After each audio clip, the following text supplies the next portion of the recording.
The main reason for recording this step is to discuss about President Ruto's presidential standards.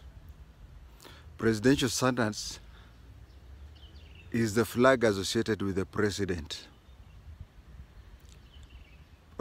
This is something that we borrowed from Britain, whereby the Queen has her standards, and the dukes and princes such as Prince of Wales, they have their standards.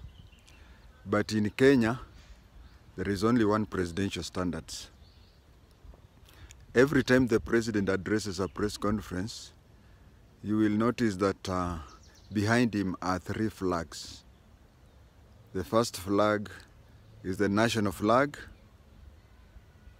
The middle flag is the presidential standard, and the last flag is the Kenya Defense Forces flag, joint flag.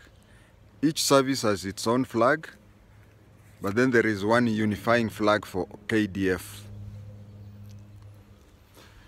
The first president of Kenya, Mzee Jomo Kenyatta, had a blue presidential standard.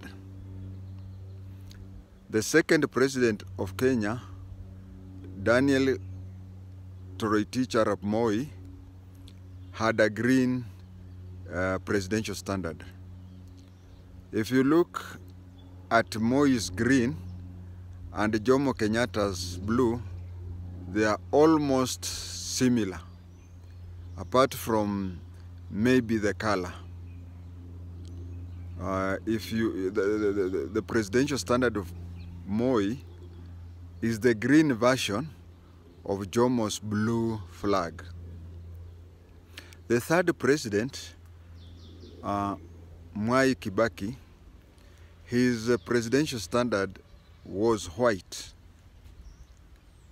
It was white in color. And why did he take white in color? We got a new constitution in 2010 which covered such things. But during Kibaki's time, he inherited from Moi. And even a week, you had these things they call deep state. Even a week before the election, nobody knew who would win. So they took the committee that takes care of the handing over, the inauguration committee, decided to have a neutral color, a white color. So that is why they said that the next president will have a white flag, whether it was either of the two candidates. Now, you may never notice it, but the standard flags that Mwai Kibaki used during the first few weeks was different from the one he used the other 9 years. The reason being is that he took time to modify it to his taste, and that is why the one that he used for over 9 years is more common. After Kibaki, Uhuru became the president, the fourth president. His was blue, but a different shade of blue, not exactly like that of his father. And one thing you may have noticed, if you compare Uhuru's presidential standard with that of Jomo Kenyatta or even Moi, Jomo Kenyatta and Moi, their presidential standards used to have a cock. But Uhuru's presidential standard had a dove. The dove was the sign of TNA, his political party, before it joined others and became Jubilee. I want to predict that President William Samoei Arap Ruto's presidential standard will have a major component of yellow. It will have a major component of yellow. But before I go to that, I'm going back to President Uhuru's standards. You may notice that apart from the dove, at the shield in the middle, there is a belt. The belt that is mostly known as Kenyatta. So with the Uhuru, with the Ruto, I'm predicting that the main color will be yellow. Yellow will cover over 80% of the color, although there will be some shreds of green and black. Ruto has lived his whole life associated with Christianity. So I predict that his presidential standards will have a biblical message or a biblical picture. The presidential standard is when a country is mourning or something like that, the president declares several days of national mourning, and he says that all flags will fly at low mast. But the presidential standard is never lowered. Why? It is never lowered because even if the country is mourning, the commander-in-chief is ako macho, he's very alert. So that is the symbolism of it being there. As per Wednesday, 6 days before inauguration, I think the flag will have been decided 6 days before inauguration. Now on the inauguration day, State House will have outgoing president's standard there. And you know, immediately the president leaves State House or even Harambee House, it is, let's say, 20 to 30 meters outside the compound. The flag is lowered.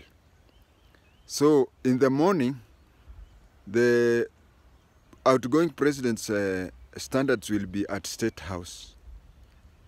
And when the president leaves, when he is 20 to 30 meters towards the stadium, Kasarani, his flag, his presidential standards will be itapandishwa juu, it will be risen.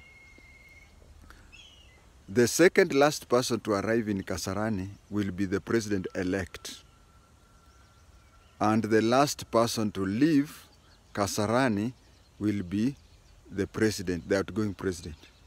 But the first person to leave after the celebration, once the president has been given the sword, because at Kasarani there'll be the presidential standards of the outgoing president. But once the new president is given the flag, then the blue Uhuru flag will be lowered, and President Samuel Ruto's flag will be risen. Now the last person to leave Kasarani, the first person to leave Kasarani will be Ruto, the new president. The second person to leave Kasarani will be the outgoing president. They will both head to State House, where the incoming First Lady, because by then she will now be the First Lady, Rachel Ruto, she will host a banquet, and from then on, they will organize for how Ruto will move from Karen to Kilimani, and how Rigathi Gachagua will move from Rogoro in Madeira to Karen. And that is what I believe will happen to, that is the small knowledge that I have, which I wanted to share with others. I've liked the way you people give me feedbacks. Some of these things I find that I gain more than you, because some people give me more insight. They say that you know up to this level, but then there is this additional information. That is why information shared is not information divided, but it is information multiplied. Thank you.